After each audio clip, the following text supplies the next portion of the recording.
up until even 150 years ago, like college wasn't even, that wasn't even the thing. You want to raise humans that are going to be kind to others and take care of their parents when they get old. And that's just like, that's what we're trying to raise, right? And if college is part of it, then awesome. Hey friends, and welcome back to the Paula Ferris Show. I am your host, Paula, and I can't think of a better way to wrap up this month-long series on college than with a conversation about who our kids want to be, not just what they want to do.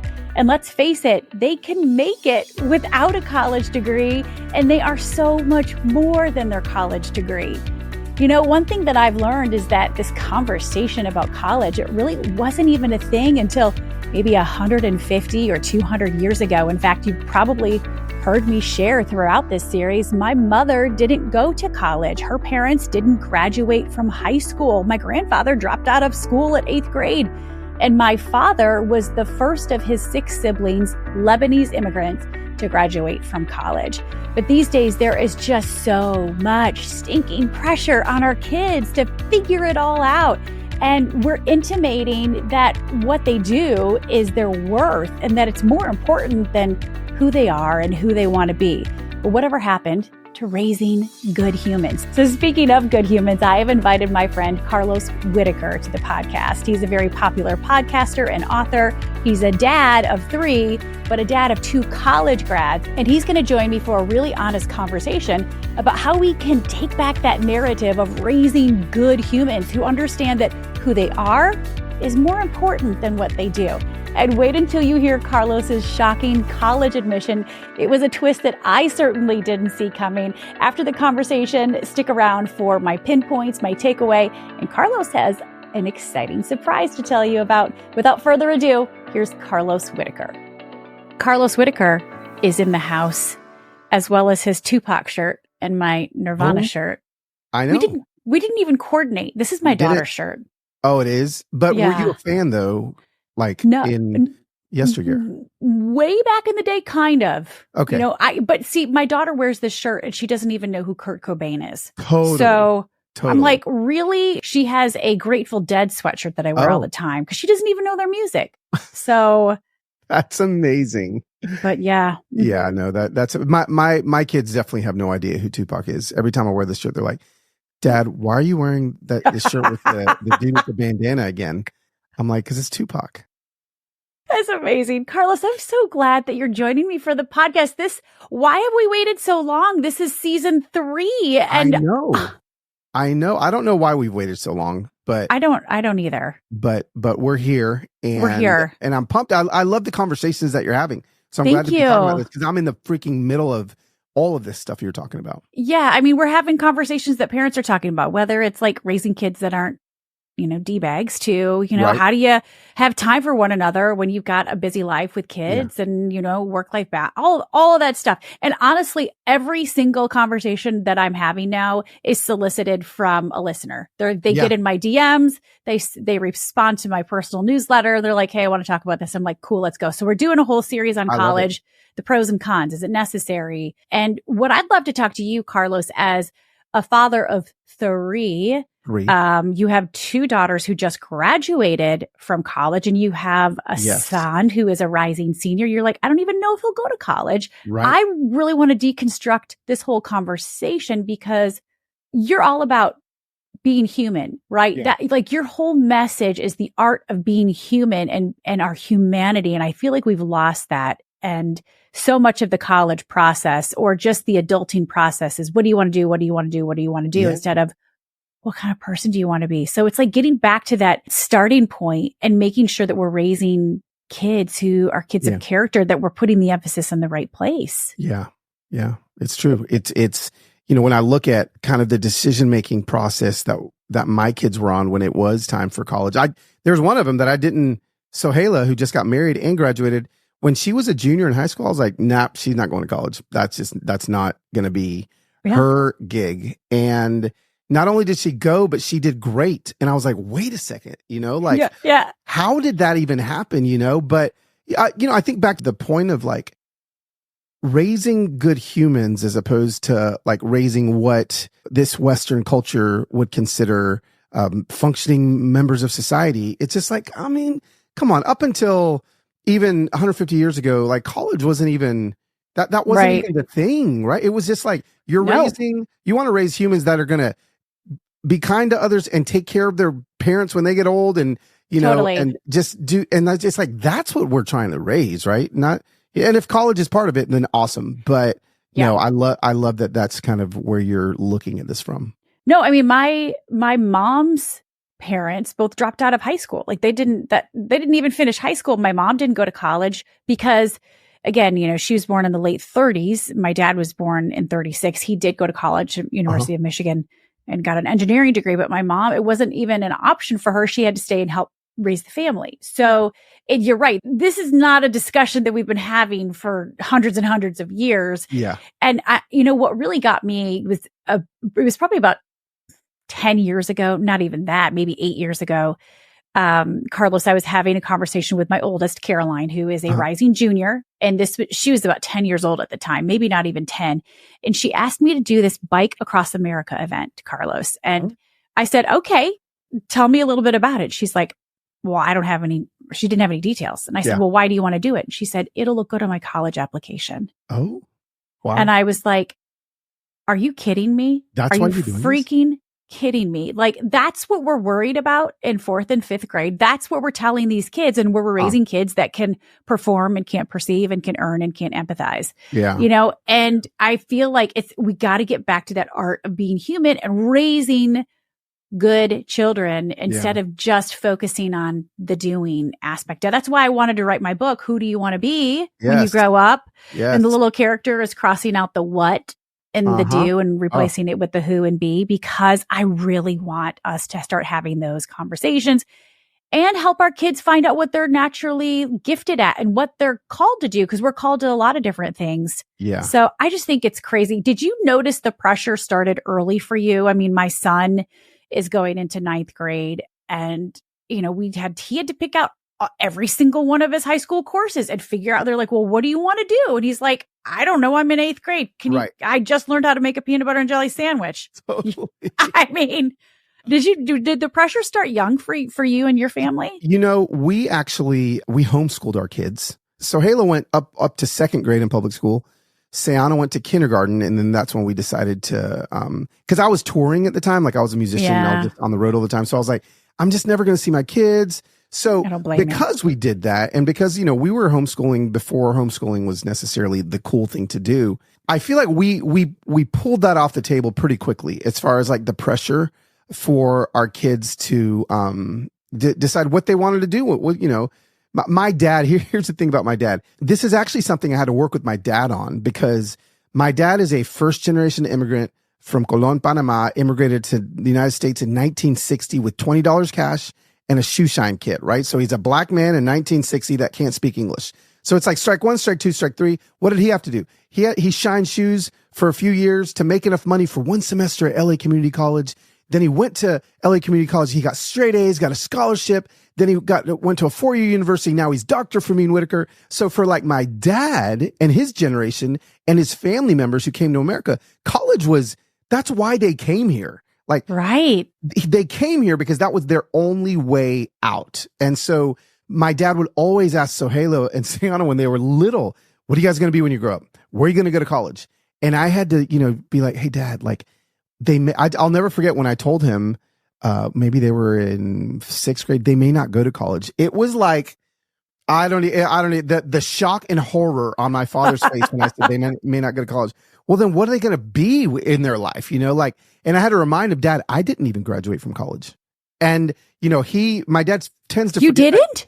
No, my dad tends to forget that I went to 5 years of undergraduate. At year 3, I got expelled. So I had to go to another university. And then after those 2, I did enough to where, this is crazy, to where I could walk. So like I did enough credits to where, they would let you walk across stage. Right. And so I still had like 14 credits left. But in my head, when I walked across stage and I got a picture with the president, I had I was like, well, why would I go back and finish? Like I've got the picture, like why would, and so I never went back and finished. I never got my Are actual you college kidding degree. me? You're No, 14 credits shy. 14 credits shy. I think about it all the time, but I think it's kind of a little bit of like, let me show you world. I never finished. And so for my kids, there was even a battle within my own family to try to get them to feel like, yeah, just because my dad says that you need to go to college and that was his path, doesn't necessarily mean that it's your path. So wait a second. You got the diploma, but you don't have the Well, degree, right? No, So you I never actually didn't even get the diploma. I got like they handed me it was empty. They handed me like the little covering, little leather thing, and they're like, "We'll send you the diploma at the end of the summer when you finish." And I was like, well, "Why would I finish? Like because I got a job. I didn't need it." And then I just had never, I just never finished.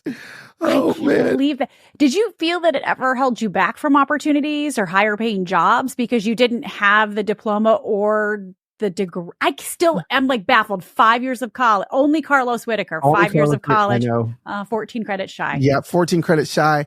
No, it never did. I ended up being a worship pastor at a church in Riverside, California, and kind of helped start that church and was there for a decade. So like literally I started going to that church while I was in college.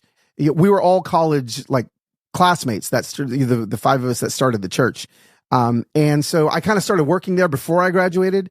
So I kind of had the job, already. Yeah. And then, so they weren't looking for me to like finish. Like I was already the worship pastor. And then it grew into this, thousands and thousands of people, and I just kind of I was in already. So I was like, well, why would I go finish? And my dad was always like, when are you going to finish? I was like, Dad, I'm fine. And then I got a job at North Point in Atlanta. Then I signed a record deal, and you don't need a degree to have a record, and the next thing you know, here I am talking to Paula Ferris on her podcast, and I'm still 14 credits short. So, hey, listen, fam, you can make it without a college degree.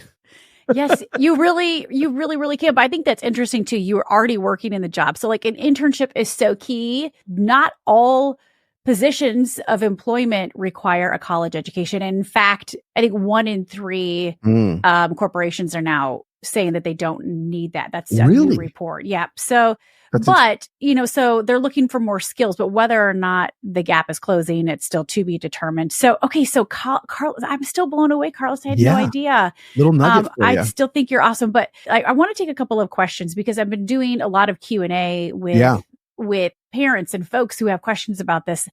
And Lori says, not everyone is college bound. My son's pursuing a career in firefighting. No college degree necessary. My daughter's pursuing a career in medicine. Advanced degree is necessary. Depends on the kid and the career path. I would caution kids that if they can't afford to go to college, don't need a degree to follow their dreams. Don't go. The student loans are not worth simply the experience of college. Right. In some ways, I kind of disagree. And you're going to change your major, right? That's just fact. Most kids change their major. Yeah. But I think college for me, it's like adulting. And yes, it's expensive adulting, but I think we're doing a poor job as parents, and myself included, of really preparing our kids to be an adult. Like they should be taking financial classes. They should be taking home ec again, learn how to cook for themselves. So I think like the experience of being on your own and learning how to adult and doing your own laundry and learning how to navigate new situations and being an adult, being away from home, all of that, I think it's super necessary. And so even if you're going to go to a community college, which all 3 of my siblings did, learning how to live on your own, I think is really smart too. I think the experience is for me one of the biggest takeaways of college. I did my senior year of high school. I applied, ended up going to Berry College, lived in the dorms, did the whole thing, loved it. I had a great college experience. Now, of course, it was all on loans, right? And I completely agree with you that like, same I'm just loans. like, it took me forever, probably 20 years, to pay those things down. But my wife didn't go have that experience. And that's something that she's always said she wished that she did have, was just moving out of the house and living with some girlfriends and, doing the thing. Both my daughters ended up going to, one got their degree from Southeastern University, one from Liberty University, but they both got them through our church. The Belonging Co. has a college, the Belonging Co. College. And so you can get your actual degree, your bachelor's degree, from an accredited college that is, kind of walking with our church. Interesting. While they do the practicums. But here's the thing it's Sohaila stayed at home and lived here her 4 years. Sayana moved out right away. She's like, I want to go. So she got an apartment with some girlfriends. She kind of did the whole thing. And so she's lived for 2 years away from home.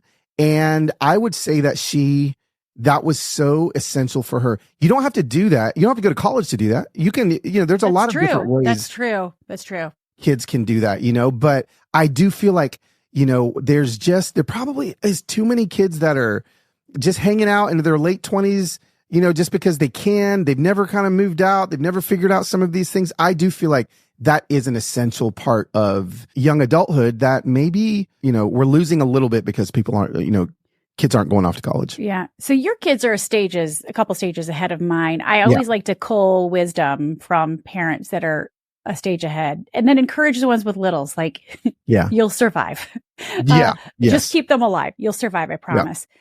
How does what you've gone through with your daughters, 2 of them have graduated from college, and now you have a son who's a rising senior. How has that informed the conversations? Like, how has it changed the perspective? Like, do you expect your son to go to college? Or are you like, you know what? It may not be the right thing for you. And your own experience of being 14 credits shy and still making it. Trust me. I'm still dying laughing over that. Yeah. How does all of that inform how you're now parenting your youngest? And I'm just curious. Yeah. I think with Losiah, he's always excelled in things that were outside of the classroom, right? His emotional intelligence, all of these things are super high. He just has never really loved school or desired to do good in it. Like with Losiah, it's always been, and he'll tell you, I've talked about this on my own podcast, bro, this is what you have to do to pass. If you pass, sweet. Let's just get you out of high school. If we can just make sure that you graduate from high school, we'll do it. And so that's really been kind of every year. It's just kind of like, barely made it. Okay. One more year. Like literally he just finished his junior year. We were checking at the wedding a few weeks ago. Is he going to pass biology? Like, is he going to, he's like, I think I did okay.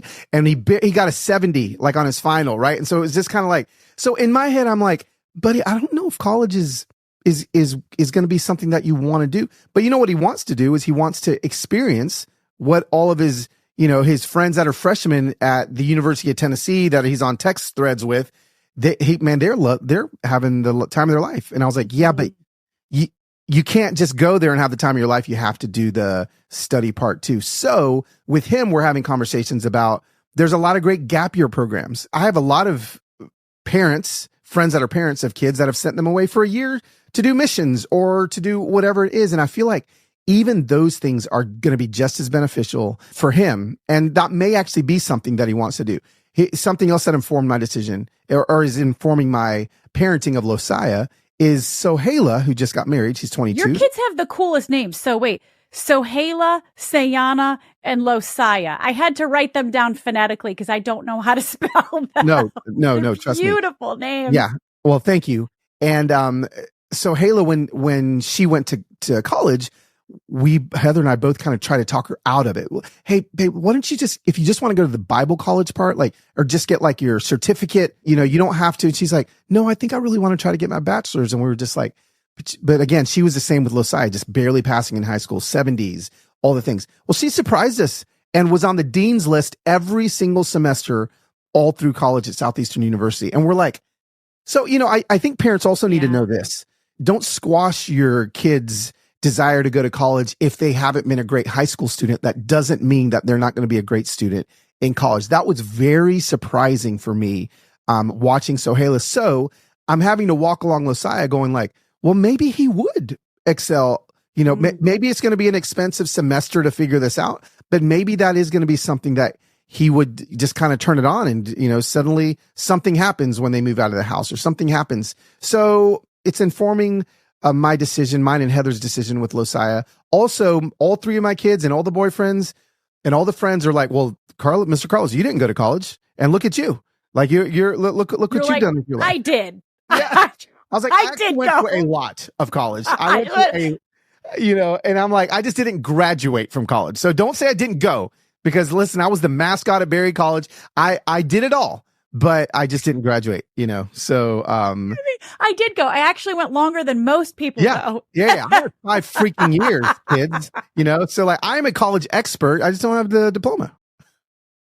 This has to be like we got to do something about this. Can we take a couple courses or you know what, is it kind of your way of sticking it to the man? Like, I think for a while it's been a way of sticking it to the man. Like for a while it has been. I've loved saying I probably just have 3 or 4 classes left before I can pull it off. But then half of me is thinking, well, it's been 23 years. Like, are any of those courses even like transferable? Could I even use those, or have they expired? Like all of those things. But if any of your listeners are listening and work in higher education, are like, you know what, Carlos, we can get that degree finished for you. Just email Paul, and maybe this will be my step to like becoming an actual.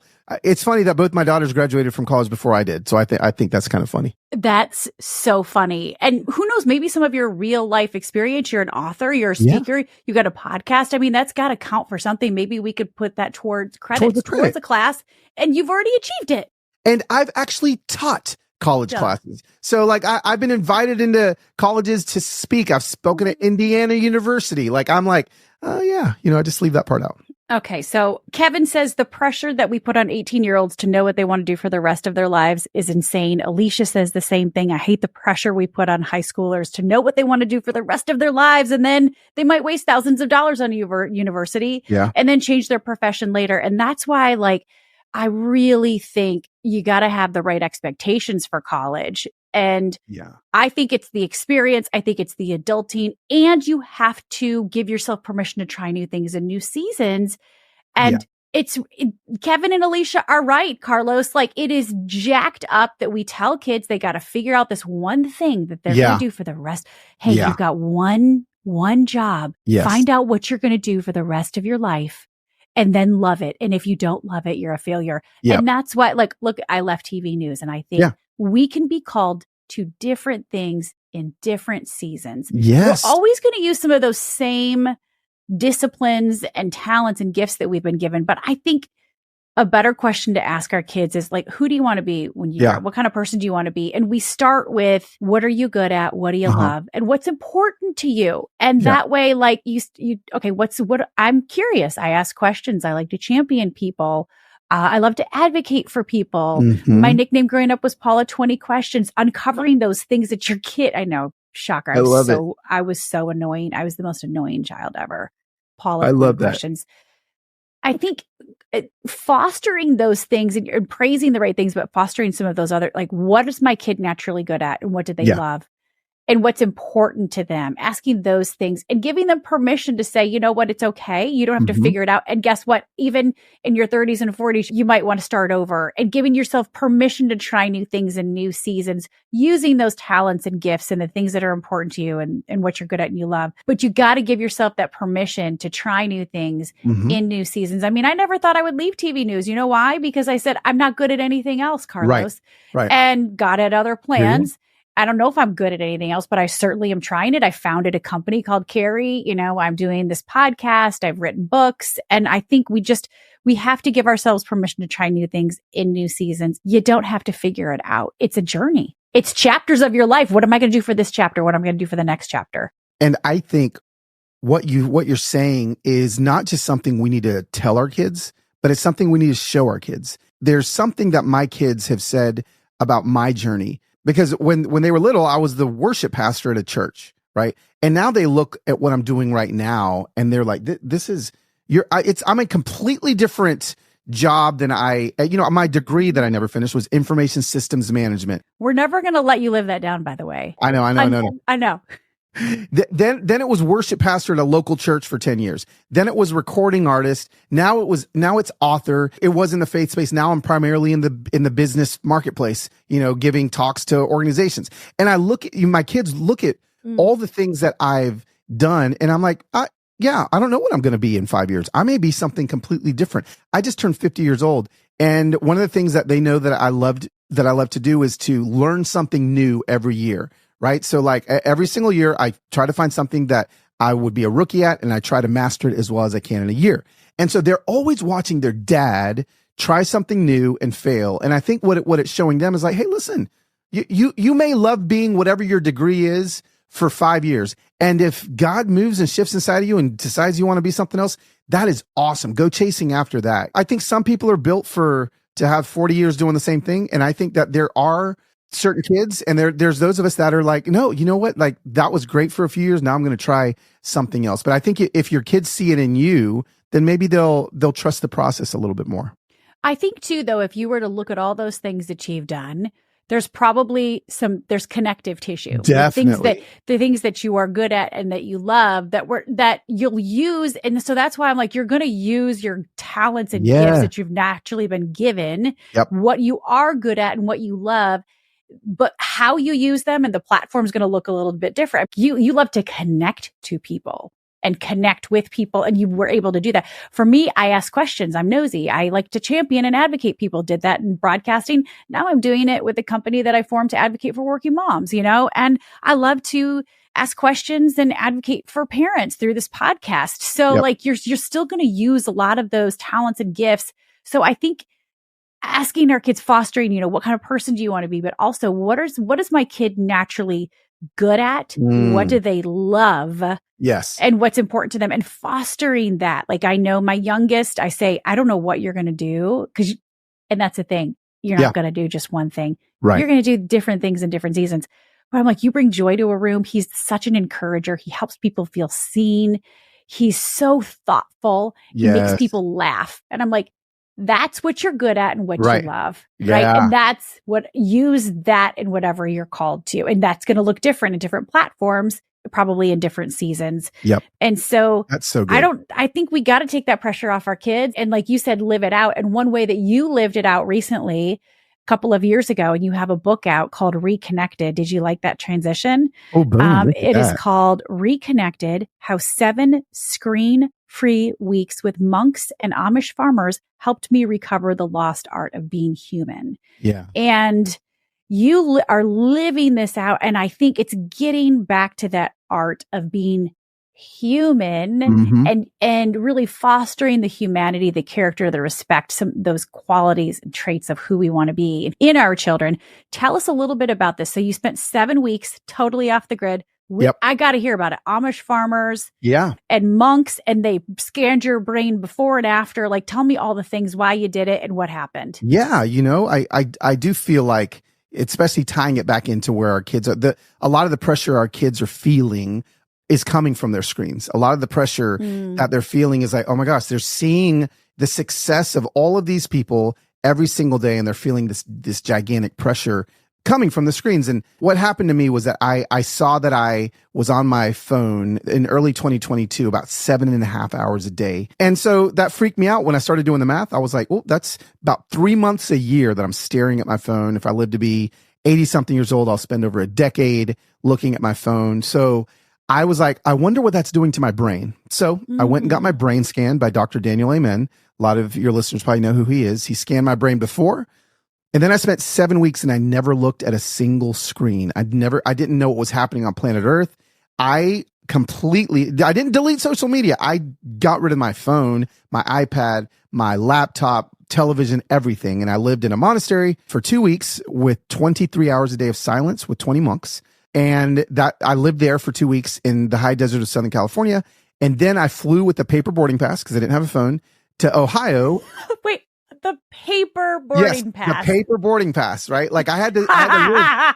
And then so like I'm on and you don't realize how many freaking screens there are in an airport until you've not looked at one for a few weeks. And I was like trying to look down the whole time I'm walking, because I didn't want to ruin my brain scan at the end. But I fly to Ohio, and I moved in with the Miller family. They're sheep farmers in Mount Hope, Ohio, and I lived with them farming and shearing sheep for a few weeks. Then I moved back home with my family for 3 weeks after that experience, and I lived with my family while they're still watching Netflix and all the things, but I didn't look at any screens because I wondered if I could do it. Then I flew back to LA with the paper boarding pass, scanned my brain again, and the results were absolutely crazy. And you know what's funny, Paula, is that I thought this was going to be a book about phones and screens and how bad they were, but it quickly became an experiment and a book about what's beautiful on the other side of the screen. And so that's really what actually has caused me to pick my phone up less, is I fell in love with all of the things that make us truly human, right? Noticing, wondering, savoring, solitude, all the things that we don't do anymore because of our screens. I fell back in love with them. And so that's what I think the book is going to help people do, is fall back in love with what's on the other side of the screen, which is going to make you pick your phone up a whole lot less. And it redefines your relationship with it. So, I mean, that was a super summarized version of what I did, but it was pretty cool.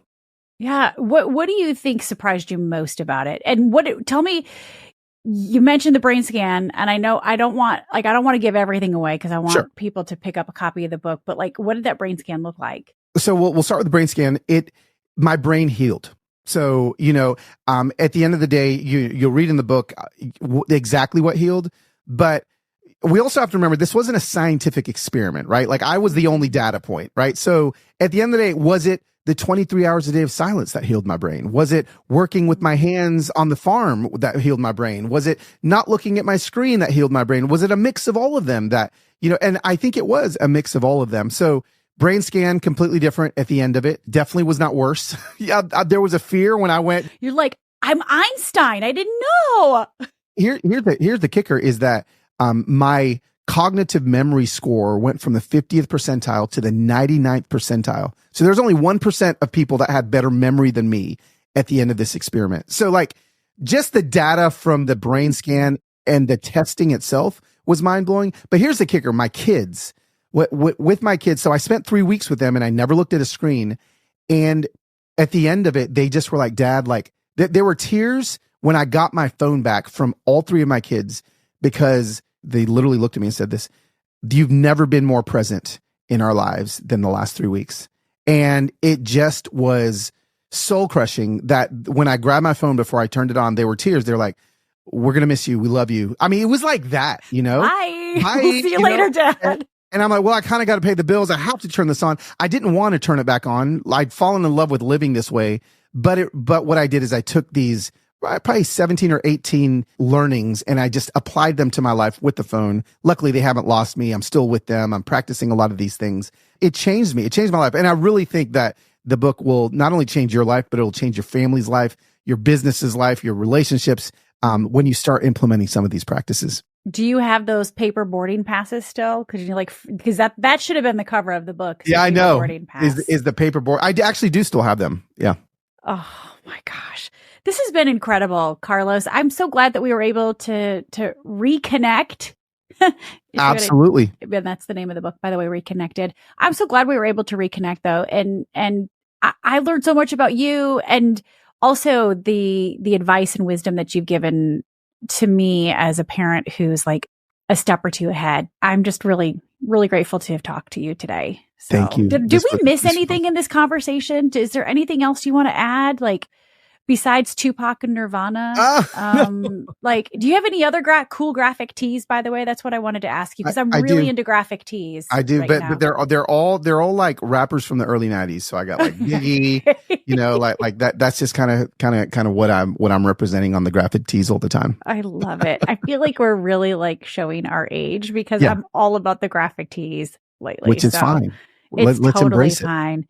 Well, Carlos, thank you so much for sharing your wisdom. I cannot wait to dive into the book and hear more about this really cool experiment, how we can be more human with our family, and how we can encourage our kids to be human and help them figure out, who they want to be when they grow up. So, Carlos, you're the best. You're the best. It's good chatting with you. All right, Lori, Kevin, and Alicia, I hope that we gave you sufficient answers to your questions. Thank you to everybody who submitted questions throughout this series, and thank you for the idea to do a series on college. This was just mind-blowing and informative and fun for me. But the big surprise, Carlos has joined the pack. Carlos has a book coming out in September. We talked a little bit about it in this conversation. It's called Reconnected: How 7 Screen-Free Weeks with Monks and Amish Farmers Helped Me Recover the Lost Art of Being Human. So Carlos has given away 5 copies of his book, as are all of the guests that have been on the show. This month, the very funny Chip Layton of The Layton Show giving away 5 copies of What Time Is Noon.